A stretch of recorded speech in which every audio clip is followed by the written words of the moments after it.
So today we'll be talking about three stories, and I hope they're interesting to you as I really found it quite interesting as well. Story number one is that the Tokyo government is launching its own dating app this summer to combat the dropping marriage rates in the prefecture. Story number two is popular J-pop band Mrs. Green Apple is currently under fire for their music video Columbus because of its alleged racist undertones. And finally, we have story number three. More and more facilities in Japan are thinking of implementing tiered or dual pricing, which means higher prices for tourists and more budget-friendly for local residents. Can't speak well today. What is going on? All right, we've got a packed 30-minute episode today. Which story are you looking forward to hear about the most? Please put them in the chat. As I go about these stories, please know that I am telling you the summarized version from different sources, and I will be putting the references when this video is uploaded as a regular video, not a live stream on YouTube. But they are easily verifiable, and I think maybe some of you have already seen these news pieces come out as well. Oh, Christian Taylor is asking me, what is your job? I am a digital marketer for a travel company. So that's why, that's where the interest is coming from in terms of travel. And then that's why I also picked these pieces of news as well. And Patricia says, it's super rainy here in Argentina. I thought you were in Japan, actually. Okay, so you're currently in Argentina. I hope you're having a great time there. All right, Patricia is one of like our longtime viewers of this channel, so I'm like really super happy that he's continuing to watch the channel after all this time. Sometimes I don't even upload regularly. All right. Okay, so let's go to story number one. New Tokyo dating app aims to spark marriages amid birth rate crisis. So as you know, Japan as a developing country has the same problem as other developing countries wherein the birth rate is constantly dropping. Okay, so let me get into the story. Big news coming out of Tokyo as the local government is stepping into the dating scene by launching its own app this summer. The aim? To tackle Japan's serious decline in birth rates by promoting marriage. In a unique approach, the Tokyo government is spending 200 million yen to develop an app that not only connects singles but also ensures they're serious about marriage by requiring proof of income, single status, and even an interview process. So I don't know about you, but this sounds like a very rigorous process to sign up for an app. So why is Tokyo doing this? Well, the birth rate has hit record lows, and with an aging population, Japan faces severe labor shortages. Many locals aren't actively using existing dating platforms, and about 70% of Tokyoites who want to get married aren't taking steps to find a partner. I wonder why. Tokyo government app intends to be more reliable and focus on forming lasting relationships compared to commercial dating apps, which often cater to casual encounters. Public reaction, as I'm sure you've probably been wondering about, it is currently mixed. While some appreciate the government's efforts to ensure safety and seriousness in dating, others question whether it's a good use of tax money. Concerns have also been raised about the rigorous verification process, possibly deterring younger, lower-income individuals. The underlying issues contributing to Japan's low marriage rates include financial pressures, that's, I think, for the rest of the world as well, a desire for independence in changing social norms, making many young Japanese hesitant to marry and start families. As Tokyo tries out this modern solution to an age-old problem, it's clear that improving Japan's demographic dynamics won't be straightforward, but for now, Tokyo's playing Cupid, and it's a development we'll be watching close by. All right, what do you guys think about this? I'm just gonna go ahead and chill with this water. Oh, okay. Really? I'm looking at Patricia's message right now. I didn't know. Okay, so he's moved back to Japan. All right, so you're not really up to date about like what's going here in Japan, I guess. So, okay. I'll try to keep you updated. Okay, so what do you all think about this app that the Tokyo government is trying to develop, is this a yay or nay for you guys? Because I have my opinion already set. It's not very kind. Okay, so I think it's commendable that the Tokyo government is trying to do this. They're actively seeking to find solutions for a long-standing problem in the country.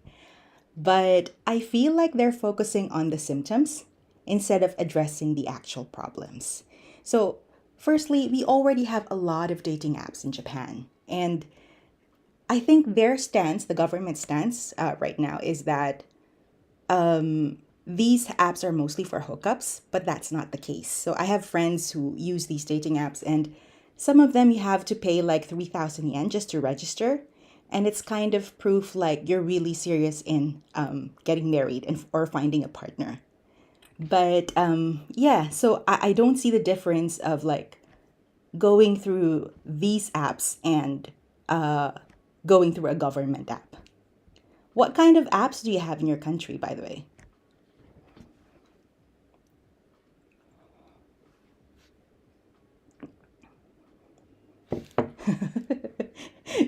Yeah, it's kind of interesting. Christian says if there will be some perks for signing up for the app, like for example, if they get married.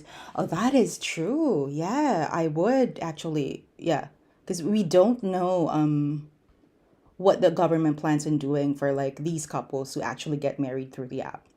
Because it's gonna be launched, I think, by the end of summer. And then Patricia says, I kind of hate dating apps to begin with. I'm not sure the government would make it better experience in any significant way. Same, my experience with dating apps have not been good. I don't know, I think I just, maybe I need to put a little bit more effort because sometimes I sign up with these dating apps and then I just forget about them altogether. So yeah, I don't see the difference. One of the reasons why a lot of people try are not getting married in Japan, according to a survey from Recruit, is that 40% is financial reasons, and I think that's the same with, or sort of the same with the rest of the world. In, I mean, in this economy, when you get married, it's kind of like putting yourself in debt unless you're really earning a lot of money. And I also think that it's kind of unfair for the child because, yeah, you end up not being able to provide for that child. What do you think? And I think I've mentioned this in some of my other videos, but my master's was actually gender and media, so I'm not so sure about the male side because my focus was on women. But when I was studying, there were several reasons why marriage was not appealing to Japanese women. And one of that is the loss of identity. So in Japan, when you get married, your whole identity becomes that of a wife and a mother, especially that of a mother. And your identity as a woman just disappears. And this is it reinforced in several institutions. For example, the tax. Japan is not very good at giving married couples a tax break, especially for dual income. So the way it works is that only one of the married couple can be a breadwinner, and then the other person has to earn at most only 1 million yen. And if it's more than 1 million yen, then you're not going to get a tax break. Yeah, so that's how bad it is. So you kind of get that financial freedom taken away from you as well when you get married, if you do go to the route where only one of you is the main breadwinner. And yes, it's in a lot of cases, it's the women who actually have to sacrifice their careers for this tax break. The other limiting institution for women in this case is that once you become a mother, you have to be actively engaged in schools. For example, mothers are expected to prepare bentos for their kids, and in some cases, the schools actually check the health balance if a bento is well balanced, for example. And sometimes they also expect mothers to, for example, sew patches to on the uniforms of their children. And these are very strict expectations that once you become a mother, you can only become a mother. And it is causing a lot of women to become depressed. Of course, I'm not a mother, and actually, none of my friends, none of my close friends are actually mothers. All of us are single, to be honest. I don't know why. But I do have, like, in my circle, my senpais, for example, they're married, and some colleagues from work as well. And I can see this playing out. So it's not just, yeah, a lot of my knowledge, I would say, would come from papers and stuff. But I see this playing out every day in the people I meet as well. All right. So that's what I think about it. And I don't know about you guys, like if you've ever worked with, I might get in trouble for saying this. If you've ever worked with the Japanese government, sometimes, I'm not saying all, but sometimes I feel like at the beginning of the fiscal year, which is around April, they set an allocated budget for everything that they need to address. And they have to keep, or they have to use this budget, all of it, by the end of the year. Otherwise, they're not going to get any budget anymore. So sometimes I feel like some projects, they're just throwing away money and they don't really care about the result. And again, they're just spending it for the sake of spending. I'm not saying it's for everything, but I've seen it happen more than once. I know other professionals who have also experienced this and find this really very frustrating. Yeah, it's one of those things in Japan. Okay. Yeah, so that's really what I think about it. I don't know what is the system like in your countries?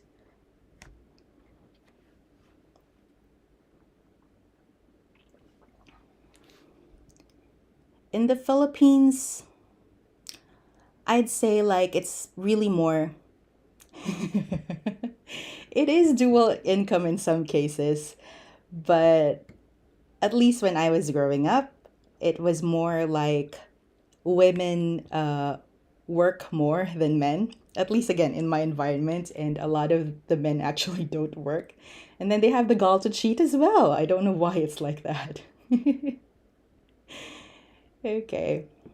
All right. Patricia says, I feel that the traditional Japanese marriages are more utilitarian in Japan, with men having their wives taking care of them. Yeah, you're kind of expected to be the mother as well. So, yeah, it's not very attractive. When you're dating, you kind of like assume the role of like a sweet couple and stuff. But once you get married, it's like, I mean, it's not just Japan, but it's more so, it's more felt in Japan, I feel. And he also says, I feel the expectations for a partner are higher in recent years. Do you mean like we expect our partners to be like our best friends and every role that fulfills ourselves kind of in that way?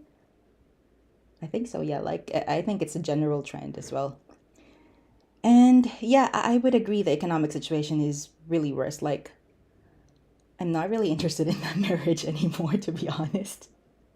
But I don't know. That's still an open door for me, but I feel like having children, I'm gonna break my mother's heart by saying this, but I'm really not interested in having children.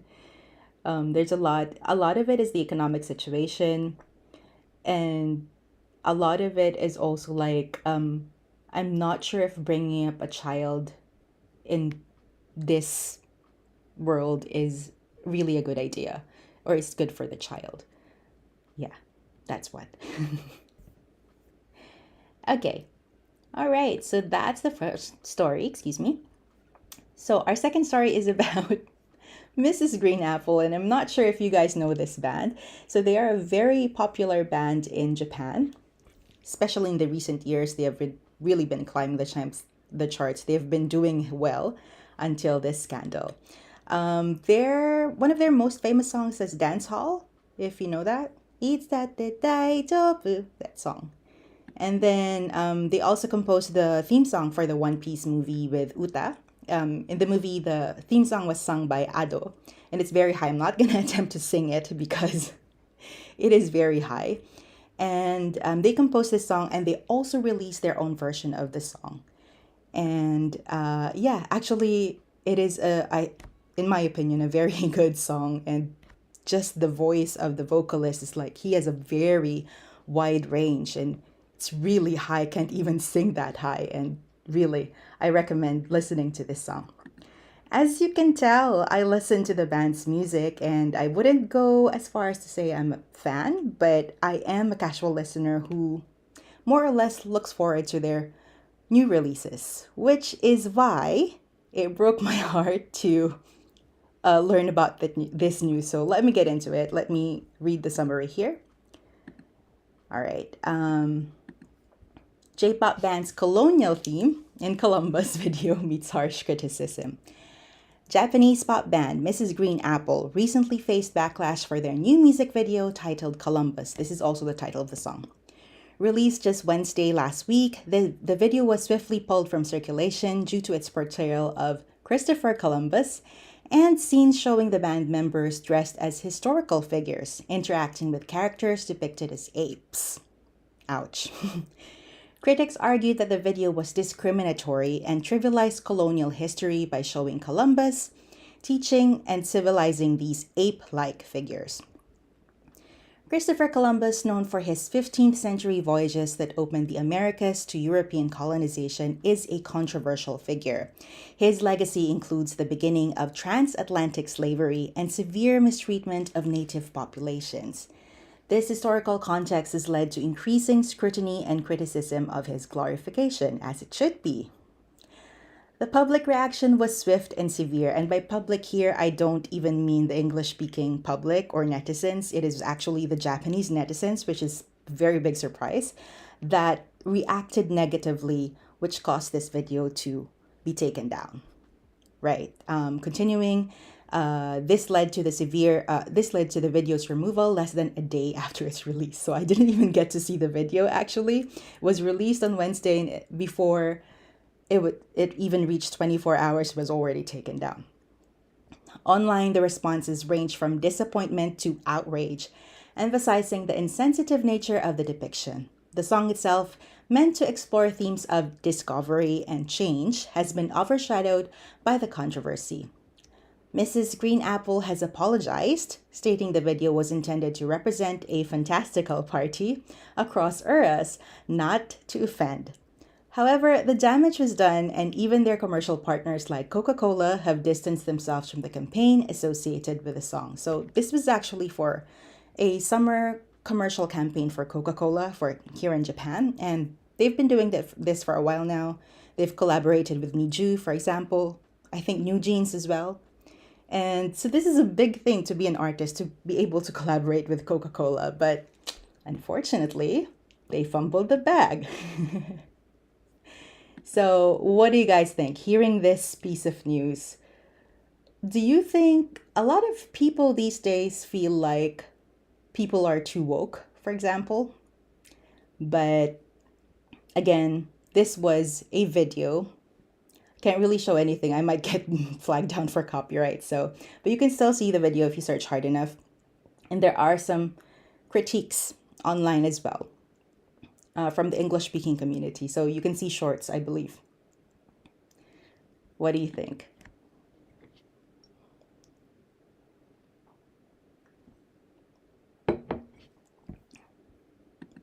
Still don't know how to connect this thing to Instagram. Somebody help me.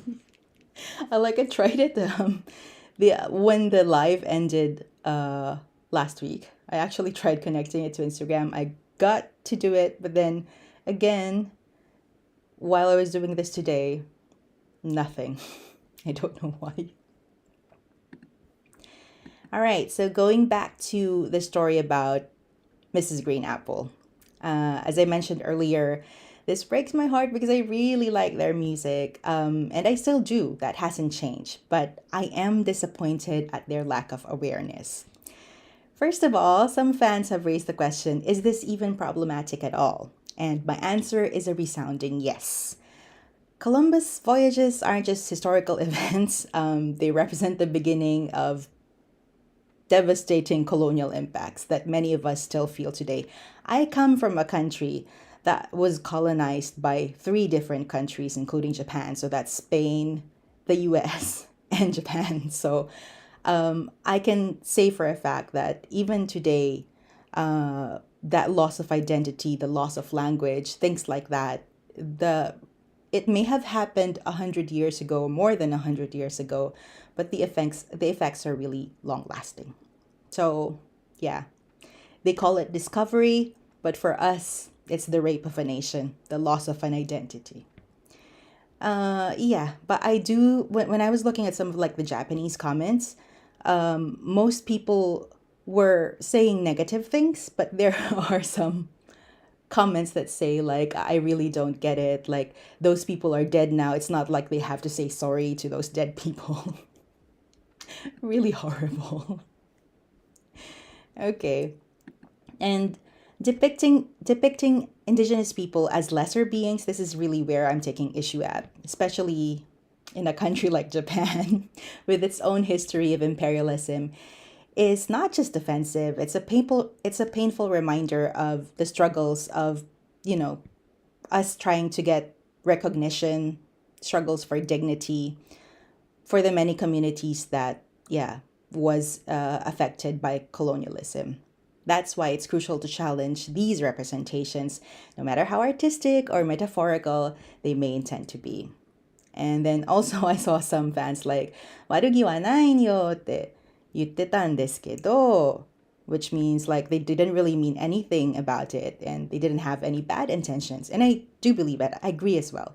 But what it clearly displays to me is a lack of knowledge, or simply put, ignorance. And I feel like that's where it starts, right? When you don't know your history well enough, you're bound to repeat it.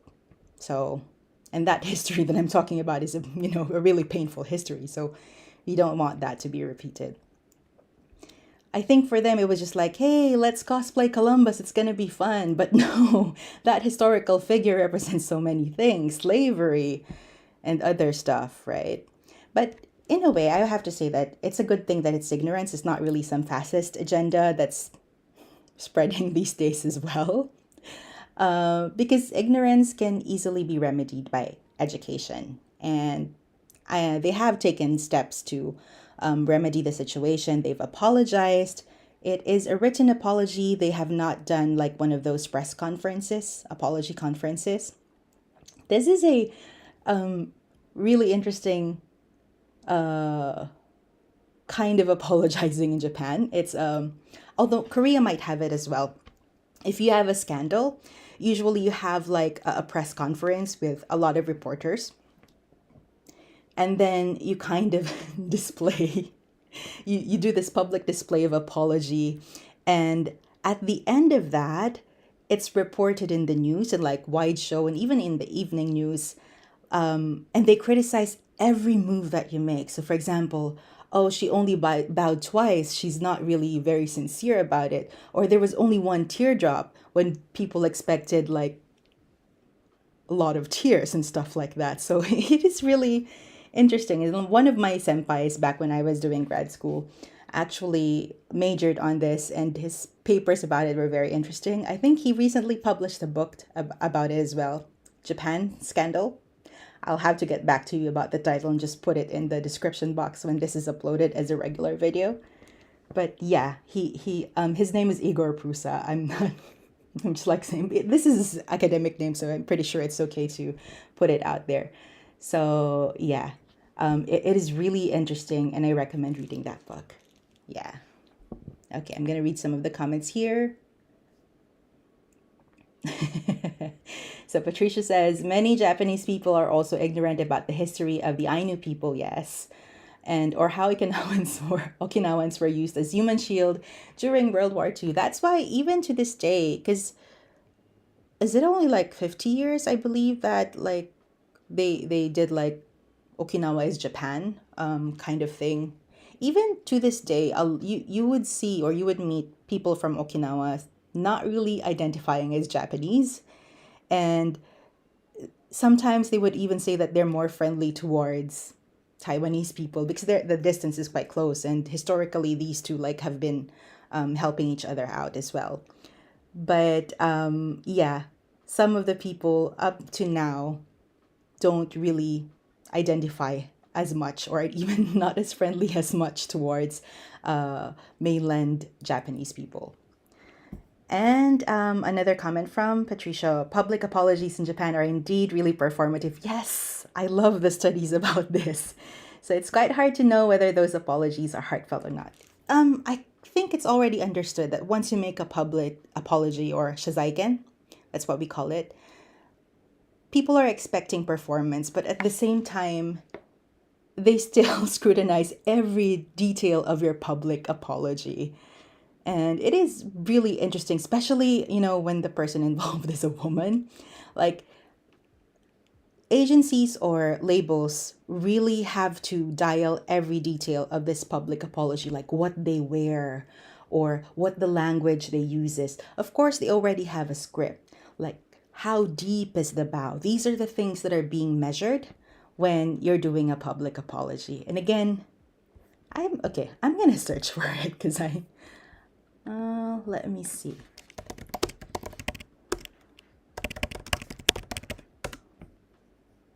Okay, so the book name is Scandal in Japan: Transgression, Performance, and Ritual. So I haven't actually read this book yet, but again, this is by one of my senpais. And it is 7,000 yen, so it's quite expensive. Maybe I should just ask him for a free copy. But yeah. And there is also like one paper that he published before this, and it is very, very interesting. Okay. Going back to Mrs. Green Apple. Do I think that the scandal is right? Okay, before I go through that, so keep recommending books. For me, I don't really believe in cancel culture. I think it's an excessive manifestation of hatred. It doesn't really do anybody service. If you're interested, I'm gonna recommend another two books that revolve around the subject. So one is You've Been Publicly Shamed by Ron Johnson. And he goes on to interview the early victims of cancel culture, which at the time was mostly known as public shaming. So this book was released in 2015. Most of the people interviewed are like from a decade ago. And the other book that I want to recommend is The Chaos Machine by Max Fisher. It highlights how social media is engineered to fan and fuel hatred. And this book it really made me realize the role that social media plays when it comes to social unrest. So, and a lot of very good examples as well. It's not just centralized to the US. Very interesting. Social media plus developing countries is actually a very, very bad combination when it comes to social unrest. Okay, so do I think that this scandal is the end of Mrs. Green Apple and that they won't be able to recover from it? Hardly. And I sure hope it's not, because I really listen to their music and I do like them. And besides, this is Japan. As long as you have connections, you'll be able to make a comeback. Case in point, do you remember Watabe? That CD comedian who's married to an actress, and then he cheated on his wife several times. And his kink is that he does it in multi-purpose toilets, tamokuteki toire. So these are public toilets for people who they're usually for people who have disabilities, for example, or even for like people who are not comfortable with going to either male or female toilets. So this was his whole kink, and it was really, really disgusting. Everybody just like had bad things to say. He had sort of a wholesome image, wholesome enough that he was part of a noontime show in Japan. So he's like one of the main hosts there, but he lost everything after this scandal. And I really thought that this would be the end of him, but it only took him 2 years to come back. So that says a lot. And I think he was able to come back because he has connections. I mean, the comedian culture, the comedian community in the entertainment industry is kind of tight. He was able to come back in this Netflix special, Last One Standing. I think that's the name of the special. And this is an improv comedy show, and it only centers on comedians. And I think you might have heard of the scandal of Downtown Matsumoto as well. So I think downtown is kind of like not in the spotlight as of late because of that scandal. And the other duo that's coming up is Chidori. So this comedy special is led by this comedy duo. And yeah, they were able to feature him in that show. They, of course, highlighted that he had a scandal. They weren't sweeping it under the rug, but he was treated as like one of the newbies just to show the people that, hey, we know that he did something bad. We're not hiding it, but we're giving him another chance. Kind of like that. Yeah. Okay. All right. How is everybody feeling? I know these pieces of news are not entirely fun. I don't know, but I do think they're interesting. They give us like an insight into Japanese society and stuff. Okay. All right, I think we're actually over time already. Didn't notice the time. So let's go to the last story for today, for this episode. And this might be for people who are interested in coming to Japan as a tourist. So, story number 3, proposed price hike at Himeji Castle. This is in Hyogo Prefecture. So, Himeji Castle in Hyogo Prefecture is considering a significant change to its pricing structure, specifically targeting foreign tourists with a substantial price increase. Currently, the entrance fee for adults over 18 is 1,000, but the proposed plan would raise this fee to about 4,000 yen for foreign visitors, while maintaining a lower rate for local residents. The intent behind this tiered pricing or dual pricing, as explained by Himeji's mayor, is to manage over tourism and generate funds for necessary repairs and maintenance of the castle, which is a UNESCO World Heritage Site. So, tiered pricing or dual pricing in the tourism industry involves setting different price levels for different groups of visitors, typically charging tourists more than local residents. This approach is often implemented to balance the economic benefits of tourism with the need to preserve local resources and manage visitor impact on historical and cultural sites. Osaka Castle has reacted positively to this news. The governor of Osaka Prefecture expressed strong support for this, and he also said that maybe this is something that Osaka Castle would also do. Examples of dual pricing are common globally, especially in tourist-heavy destinations. So countries like Thailand and Jordan, or for example, have implemented similar strategies. So, what do you think? I might have a controversial take on this one, but oh, okay. Please send the titles of the books. I'm gonna send it on the chat right now, so you guys can see it. Okay, first is I'm gonna support my senpai. So I'm gonna send his book first.